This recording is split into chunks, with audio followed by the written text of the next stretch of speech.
안녕하세요. 유순복입니다. 여러분 혹시 콧구멍 없는 소 얘기 들어보셨나요? 들어보셨다면 아마도 불교 철학에 좀 박식한 지식을 가지고 계신 분일 것입니다.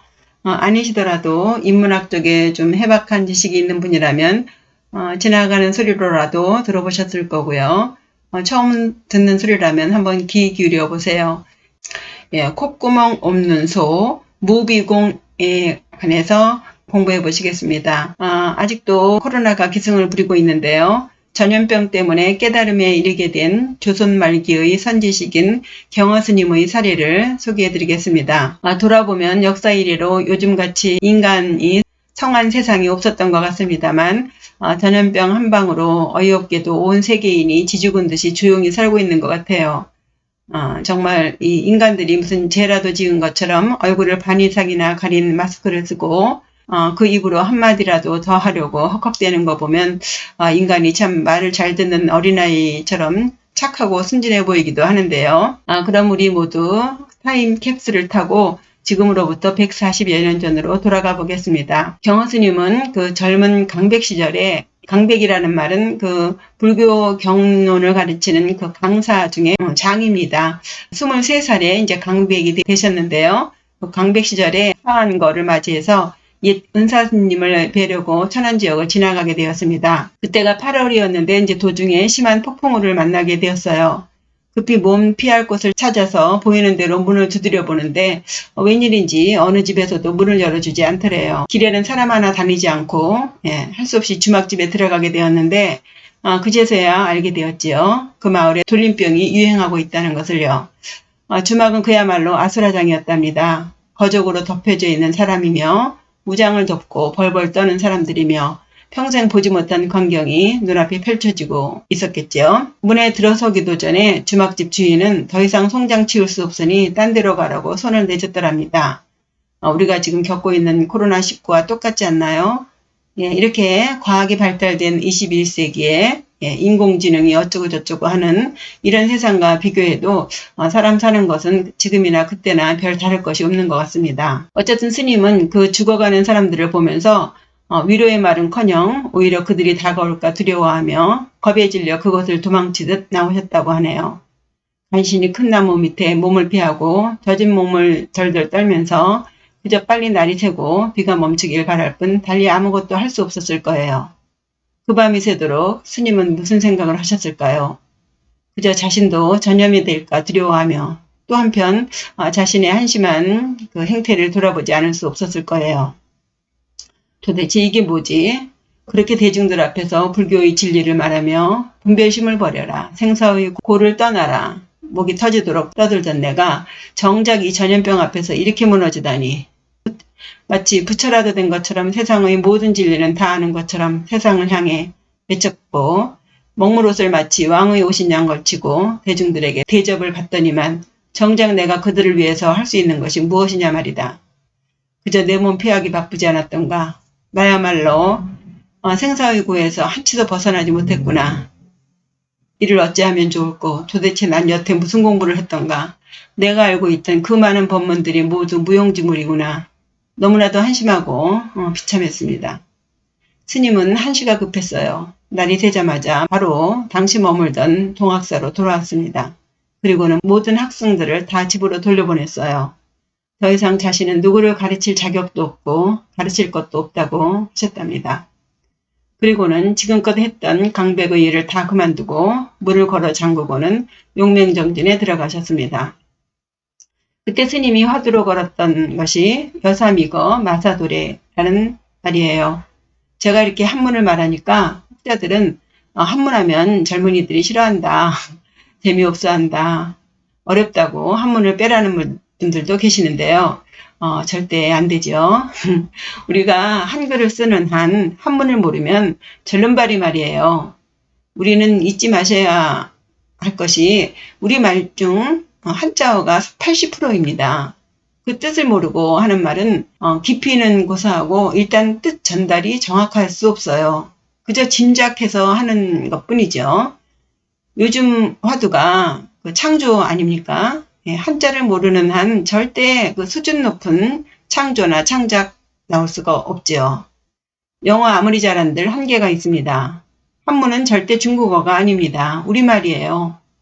한글의 뿌리입니다. 영어 공부하는 것에 반에 반만 해도 한문 박사 됩니다. 세종대왕이 한글 창제 목적을 뭐라 하셨나요? 어린 백성이 이루고자 홀빼이셔도예요. 어리석은 백성이 말하고 싶은 것이 있어도 못하니 한글을 만든 것이다 라고 하셨죠. 한글은 어리석은 백성들, 즉 배우지 못한 사람들을 위해서 만든 말이에요. 우리 지금 배우지 못한 사람이 있나요? 이제 한글만 가지고는 안 됩니다. 문화선진국으로 발전하려면 겨우 어리석은 백성들이 쓰는 말로는 절대 불가능하지요. 그리고 영어로는 진짜 우리의 속을 표현하기 어렵습니다. 소위 배운 사람들, 어리석음을 벗어나고 싶은 사람들은 한문이 필수입니다. 그리고요, 한문 어렵지 않아요. 저 같은 사람이 해요. 저 절대 머리 좋은 사람 아닙니다. 기본만 알면 됩니다. 예, 부디 자제분들이나 젊은 분들, 손주, 손녀들 반드시 한문을 알아야 성숙한 인간이 될 수 있습니다. 그렇게 좀 알려주세요. 갑자기 한문 복귀 운동 시간이 됐네요. 예. 제가 진작에 이렇게 말씀드리고 싶은 말씀이었어요. 예. 다시 본문으로 돌아와서요. 여삼이거 마사돌에 보시면요. 당나귀 려자, 일사자, 아직 뭐뭐하지 않았다는 미자, 갈 것자 해서요. 당나귀 일이 아직 가지 않았다. 아직 끝나지 않았다. 예, 그 다음에 마사돌에 말맞자, 일사자, 이르를 또 올레자 해서요. 말의 일이 도래했다. 닥쳐왔다는 얘기죠. 당나귀의 일이 아직 끝나지도 않았는데 말의 일이 왔다. 하던 일이 끝나기도 전에 더 큰 다른 일이 왔다는 것입니다. 그런데 왜 경허스님은 이것을 화두로 드셨을까요? 예, 이 화두는요. 원래 8세기경 중국 위양종의 대선사인 영혼직은 스님에게서 시작됩니다. 어느 날 한 수자가 영혼선사에게 불교의 큰 뜻을 물었습니다. 그러자 스님이 나귀의 일도 끝나지 않았는데 말의 일이 닥쳤다 라고 답했답니다. 불법의 큰 뜻을 물었는데 나귀 일도 끝나지 않았는데 말의 일이 왔다니요. 예, 이 뜻은요. 사는 법도 아직 모르는데 죽음이 닥쳤다는 말입니다. 불교의 큰 뜻을 묻는데 왜 사는 법도 모르는데 죽음이 닥쳤다고 답했을까요? 문득 공자의 제자인 계로의 이야기가 생각나네요. 한때 그 계로가 공자에게 묻습니다. 선생님, 감히 죽음에 대해서 묻겠습니다. 하니 공자왈 미지생 언지사 했습니다. 예. 삶도 아직 미자죠. 예. 지자 알지자 삼생자. 예. 삶도 아직 알지 못하는데 언지사 예. 어찌 죽음을 알겠는가 라고 공자님이 대답했어요. 삶도 모르는데 죽음을 알겠는가? 예. 삶을 알면 죽음을 안다는 것이죠. 예. 사는 법을 알아야 죽는 법도 안다는 것입니다. 둘이 아니라고 했죠. 생사불이예요. 사는 법을 모르면 당연히 죽는 법을 알 턱이 없겠죠.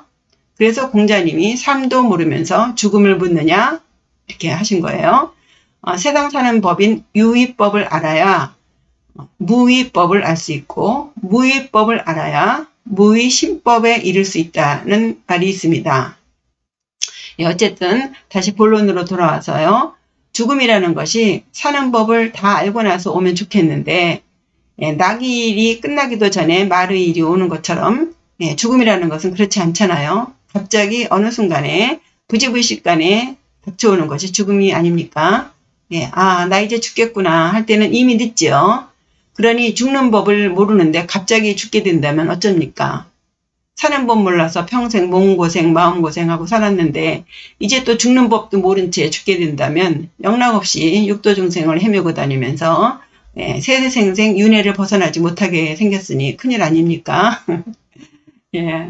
다음 생에 다시 인간으로 태어난다는 보장이 있나요? 없습니다. 자라가 망망대해에서 널판지 하나를 얻어서 무트로 올라올 수 있는 그 정도의 확률이라고 하네요. 예. 지금 인간의 몸을 받았을 때 어떤 식으로든 쇼부를 봐야 하는데 큰일입니다. 그러니 어떻게 해야 될까요? 예. 죽는 방법을 알려면 얼른 사는 방법을 알아야겠지요. 급합니다. 예, 세월 빨라요. 얼른 사는 방법을 알아야 되죠. 그런데 그 사는 방법을 알려주는 것이 바로 불교의 큰 목적, 뜻이라는 것입니다. 이것은 단지 불가에서만 말하는 것이 아니죠. 동양의 유불도 3교를 비롯해서 기독교, 천주교 등 모든 성인들의 말씀은 똑같습니다. 다만 시대에 따라, 나라에 따라, 중생들의 근기에 따라 조금씩 다를 뿐 근본적으로 사람 사는 법은 똑같지요. 그렇다면 죽는 법도 똑같을 거예요. 제발 종교들끼리 싸우지 않으셨으면 좋겠습니다. 그러면 불가에서는 사람 사는 법을 무엇이라고 하나요? 길다면 길고 짧다면 짧은 인생, 한순간에 죽음에 이르게 될 것인데 얼른 사는 방법, 여삼이거 마사도래를 화두로 걸고 용맹정진을 하신 것이죠. 스님은 두문불출하고 수행을 하시는데 석 달이 지나도록 도무지 공부의 진척을 보지 못했습니다. 즉 무엇이 사는 방법인가? 이 스님의 일을 우리의 일이라고 생각해 보세요. 내 일이라고 생각해 보세요. 답이 안 나오니 얼마나 진짜 미치고 팔짝 뛸 노릇 아닙니까? 갑자기 코끼리가 달려들면 밟혀 죽게 될 것이고 손에 힘이 빠지면 꼼짝없이 우물에 떨어져 뱀의 먹이가 될 것이니 어떻게 해야 하나요? 그러던 어느 동짓달 보름쯤이었어요. 당시 스님의 시봉을 들고 있던 동은이라는 사미승이 있었는데 그 사미승의 아버지는 유마거사처럼 승려가 아닌 제가신도였답니다. 누구의 가르침 없이 홀로 자선법으로 깨달은 바가 있는 처사였답니다.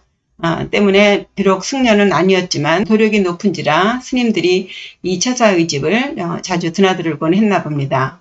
하루는 경허스님의 사형인 항명스님이 이 처사를 찾아왔어요.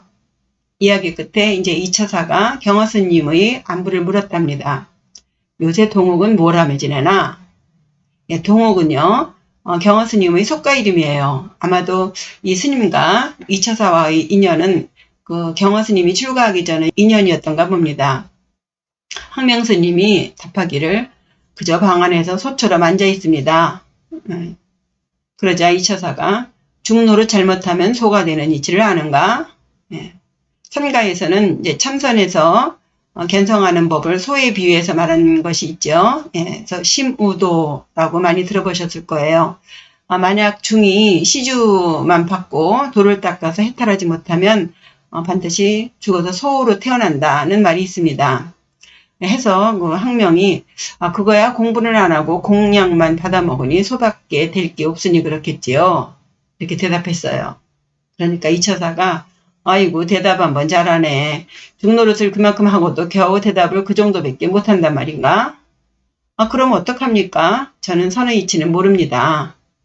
이렇게 했어요. 그러자 이 처사가 소가 돼도 콧구멍 뚫을 데가 없으면 되는 거지 라고 했답니다. 정리하면요. 콩밥 먹고 살면 다음 생에 소로 태어나는데 소로 태어나도 콧구멍 없는 소로 태어나면 된다는 거예요. 이 항명스님은 사판승인가 봅니다. 절살림은요. 공부에 몰두하는 이판승과 절살림을 맡아서 하는 사판승으로 나누어지는데요. 아마도 항명스님은 사판승이기 때문에 불교 공부보다는 총무일이 주 소임이라 경허스님의 공부에 대해서는 모른다고 말한 것 같아요. 이처사의 집을 나와서 동학사로 돌아온 이 항명스님은 소가 돼도 콧구멍 뚫을 데가 없으면 된다는 그 이처사의 말이 도대체가 무슨 뜻인지 알 수가 없었습니다. 자신이야말로 먹물옷을 입은 승려로서 공부보다는 절살림을 주로 맡고 있으니 다음 생엔 꼼짝없이 소로 태어나게 될 것 같은데 은근히 걱정이 되었나 봐요. 그런데 아무리 생각해도 콧구멍 없는 소로 태어나면 된다는 말을 이해할 수가 없었습니다. 소가 콧구멍이 없으면 숨도 못 쉴 것이니 살지도 못할 것이고 더욱이 소의 본분은 밭가는 일인데 콧구멍 없으면 콧뚜레도 박지 못하니 빚도 갚지 못하지 않겠습니까? 결국 아무짝에도 쓸모없는 무용지물이 될 텐데 왜 소로 태어나도 콧구멍 없는 소로 태어나면 된다는 것인가요? 알 수가 없었어요. 참다 못한 항명스님은요. 그 이처사의 아들인 동은 사미승에게 물었습니다.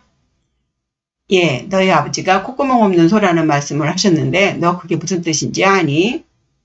그러자 동원 삼위승이 그 질문을 받아서는 동료 삼위들에게 큰 소리로 수수께끼 묻듯이 되물었습니다. 얘들아, 너네들 중노릇 잘못하면 소가 되는 이치를 아니? 글쎄, 그게 뭘까? 야, 소가 돼도 콧구멍 뚫을 데가 없으면 된다는 말이야. 이렇게 말을 했어요.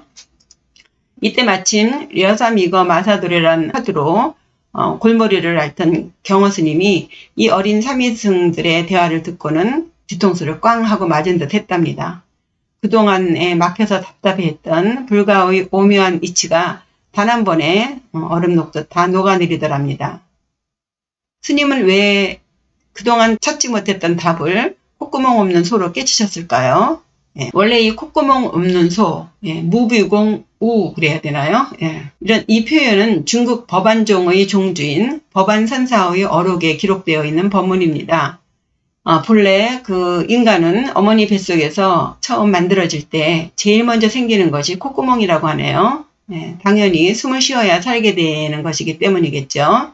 그럼으로써 인간의 삶이 시작되는데 불가에서는 인간이라면 누구든 마음속에 불성이 있다고 하지 않습니까? 그래서 콧구멍은 불성을 상징합니다. 그러니 콧구멍이 있는 인간이라면 모두 불성이 있는 존재가 되는 것이죠. 그런데 만약 인간이 이미 성불하였다면 콧구멍이 필요할까요? 당연히 필요 없겠지요. 그러니 콧구멍 뚫을 데가 없는 소로 태어난다는 말은 이미 성불했다는 것을 의미하죠. 이미 성불했다면 공양을 공짜로 받은 게 아니죠. 공짜 밥을 먹지 않았으니 코트레를 해서 누구의 부림을 당하며 죽도록 빚을 갚을 필요가 없죠. 오히려 중생을 구제할 수 있는 능력이 있는 존재자가 되는 것이죠. 또 여담으로요. 혹 콧구멍이 있다 해도 인간이 성불하게 되면 콧구멍이 늘어진다고 합니다. 그런 콧구멍도 점차 막히게 되겠죠. 역시 코트레를 박을 수 없습니다. 한편 이런 의문을 가질 수도 있을 것 같아요. 중노릇 못하면 다음 생에 소로 태어나서 공짜밥 먹은 것을 갚아야 하는데 콧구멍 없는 소로 태어나면 구멍이 없으니 숨을 쉬지 못해 살지도 못하거니와 콧지레를 하지 못하니 밭도 못 갈아서 전생빚도 갚지 못한다. 그럼 정말 아무짝에도 소용없는 소 아닌가? 공짜밥 먹고 빚은 안 갚아도 된다는 말인가? 도대체 왜 콧구멍이 없는 소로 태어나면 된다는 것인가? 혹시 장자의 무용지용이라는 말을 들어보셨나요? 말 그대로 쓸모없음의 쓸모있음입니다. 말하자면 쓸모없는 것이 쓸모있다는 것이에요. 우리가 알고 있는 쓸모있다는 것은 주로 이용할 수 있는 것 혹은 삶에 도움이 되는 것을 쓸모있다고 하죠. 그러나 장자는 쓸모없는 것이 쓸모있다고 말합니다. 예를 들면 쭉쭉 잘 뻗은 소나무는 쓸모가 있어서 쉽게 베어지죠. 그러나 못난 소나무가 선산을 지킨다고 굽은 소나무 같이 쓸모없는 소나무는 베어지지 않습니다. 때문에 쓸모없는 것이 삶을 영위하기 때문에 오히려 쓸모가 있는 것이라고 하는 것이죠. 그리고 또 예를 들면 내가 디디고 있는 발만큼의 쓸모있는 땅 자리는 발을 디디지 않는 쓸모없는 땅들이 내가 디디고 있는 땅을 지탱해주고 있기 때문에 쓸모가 없는 것 같지만 절대 없어서는 안 되는 쓸모있는 것이다 는 말입니다. 즉 장자가 우리가 알고 있는 가치 개념으로 쓸모가 없다고 여기는 것이 오히려 더 쓸모가 있다고 강조하는 것이죠. 소가 콧뚜레가 없으면 아무 쓸모가 없죠. 인간으로 말하면 아무짝에도 소용없는 인간입니다. 그러나 속가에서는 아무짝에도 소용없는 인간이지만 깨달은 존재라면 어느 곳에도 걸림이 없는 절대 자유인으로서 무명에 쌓여 집착과 번뇌로 괴로워하는 중생들을 구제하는 쓰임이 있는 존재자라는 것이죠. 이것이 장자가 말하는 무용지용입니다. 쓰임이 없는 것 같지만 쓰임이 있는. 참 말로 표현할 수 없는 이치를 우린 말로 깨닫지 않을 수 없어요. 말이 되든 소가 되든 우린 끊임없이 시시비비를 가리며 분별하다가 어느 순간에 어떤 말로 인해서 어떤 화두로 인해서 문득 깨닫게 되니 말입니다. 그러나 일단 깨닫고 나면 그 말들은 다 아무 소용없는 말장난이 되죠. 때문에 그런 깨달음의 과정 중에 생긴 말들을 우리는 우습게 여길 수 있어요. 그러나 그게 그렇게 만만하지 않지요. 이야기는 지금부터 시작입니다. 이제 스님은 려사미거 마사도레로부터 죽기 전에 어떻게 살아야 하는지를 알았습니다. 그리고 어떻게 죽어야 하는지도 알았습니다. 그것이 뭐라고요? 콧구멍 없는 소, 즉 사는 방법은 오직 성불해야 한다는 것, 이 몸뚱이를 지녔을 때 해탈해야 한다는 것을 깨달았다는 거예요. 유레카라는 거예요. 신받다죠. 스님은 오도성을 부르시고 자신의 법명을 깨달은 소, 즉 성우라고 지으셨습니다. 이제 드디어 스님은 사는 방법을 알게 되셨어요. 이제 이 삼천대천 세계는 불타는 화탕지옥도 아니고 번뇌로 괴로워하는 사마세계도 아닙니다. 온 세상을 내 집처럼 절대 자유를 누리며 논일 수 있는 무하유지향이 되었죠. 언제는 성불해야겠다고 생각 안 했나, 새삼스럽게 성불해야겠다고 결심한 것을 가지고 깨달았다고 하나, 정말 말장난이네. 그럴까요? 왜 이 성불해야겠다고 결심한 것이 깨달음이라고 할까요? 우리는 성불해야겠다는 생각 안 하나요? 지금 세상이 좋아져서 평생 수행해야만 알 수 있는 이치를 우리는 가만히 앉아서 고개를 끄덕끄덕하며 듣습니다. 집착하지 말아라. 오욕에 빠지지 말아라. 욕심 부리지 말아라. 그러면 벗어날 수 있다. 꽉 잡고 있는 것들 모두 놔라. 놓으라 말이야. 그런데 그게 내려놔주냐 말이에요. 보고 싶은데, 먹고 싶은데, 갖고 싶은데, 자고 싶은데 되냐고요. 끊임없이 일어나는 사랑, 미움, 원망. 답은 압니다. 우린 이렇게 저렇게 의무양으로 주어드는 것으로 다 알아요. 놓으라고, 놓으면 돼, 놔. 놓으면 된다는 것을 알지만 그것은 이론뿐이죠. 체득해서 아는 것이 아니기 때문에 그건 안다고 할 수 없는 거예요. 입으로만 알기 때문에 입보살이라고도 합니다. 그것은요, 오직 놓으려고 노력해 본 사람들만이 아는 것이고 그들만이 그것을 놓을 수 없다는 것을 알지요. 때문에 실제로 놓아야 된다는 결심은커녕 의식조차 못합니다. 안 되는 줄 알기 때문에. 그것을 의식하는 것만도 평생이에요. 놓아야겠다고 결심하는 것만도 평생입니다. 물론 저 같은 모질이 중생을 기준으로 하는 말이에요. 훌륭한 분들은 제외입니다. 오해하지 마세요. 스님이 여기서 성불해야겠다고 깨달으신 것은 모든 것을 놓은 경계입니다. 스님으로서 지금까지 가졌던, 누렸던 모든 세간에서의 인연들, 그런 것을 다 버린 경지입니다. 그리고 그의 수행 공부는 이제부터예요. 진짜 도의 길은 이제부터 시작하신 것입니다. 지금까지는 엑서사이즈예요. 연습이에요. 진짜 깨달음의 길은 이제부터입니다. 혹시 이런 유행가 아시나요? 가수 혜은이의 노래 가사입니다. 만나서 차 마시는 그런 사랑 아니야. 전화로 얘기하는 그런 사랑 아니야. 웃으며 안녕하는 그런 사랑 아니야. 가슴 터질 듯 열망하는 사랑, 사랑 때문에 목숨 거는 사랑, 같이 있지 못하면 참을 수 없고 보고 싶을 때 못 보면 눈물게 하는 활화산처럼 터져오르는 그런 사랑. 이 노래에서요. 사랑자에 도자를 넣으면 됩니다. 이런 열정, 이런 절박함이 없다면 절대 오욕 칠정을 놓을 수 없지요. 이제 정말 내가 도를 수행해야 되겠다고 결심한 것. Great determination. 모든 것을 다 버리고 이제 시작하겠다. 그 상태가 첫 번째 깨달음이에요. 이 처음 깨달음은 속세와의 단절이죠. 버림입니다. 이것을 거쳐야 그 다음의 수행이 있죠. 그래서 나오는 것이 수행입니다. 수행하지 않으면 절대 놓을 수 없는 것이 지착이지요. 귀로만 듣고 입으로만 하는 도 말고 온몸으로, 온 마음으로 체득하는 도. 그래서 스님은 이때부터 좌선 수행에 들어갑니다. 그것을 보임 수행 혹은 오후 수행이라고 합니다. 깨달은 후의 수행이에요. 이런 수행을 거치면 서서히 몸이 가벼워지면서 마음속의 모든 오욕칠정이 서서히 떨어져 나가면서 꽉 잡았던 그 손이 점점 풀어지면서 놓을 수 있는 거죠. 그 전에 그 손을 놓으면 죽습니다. 놓지도 못하지만 놓으면 바로 즉사예요. 그래서 못 놓는 것입니다. 그 보임 수행, 즉 오후 수행이 끝나면 이제 마지막 관문이 있죠. 그것이 바로 입전 수술하고 했습니다. 일전에 안수정 등에서 입전 수술을 잠깐 소개해 드렸는데요. 저자거리에 나가서 도움의 손길을 내민다. 즉 세상에 나가서 중생을 돕는다는 것이죠. 스님은 6년간의 무애행을 거쳐서 이 애가 거리낄 애자거든요. 장애할 때 애자예요. 장애 없이 어떤 거리낌 없이 행하는 것. 그래서 무애행을 거쳐서 말년에는 어느 마을에서 유관을 쓰시고 서당의 훈장 노릇을 하시다가 18년에 인종계를 읊으시며 입적하십니다.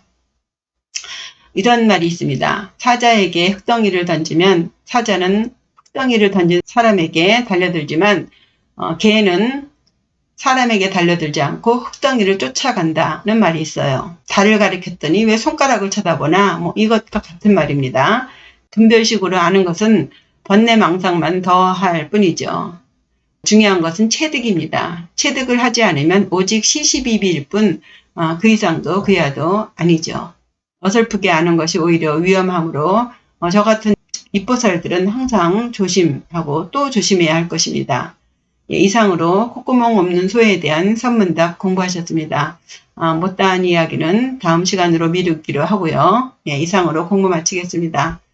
구독과 좋아요, 댓글 부탁드려요. 감사합니다. 안녕히 계세요.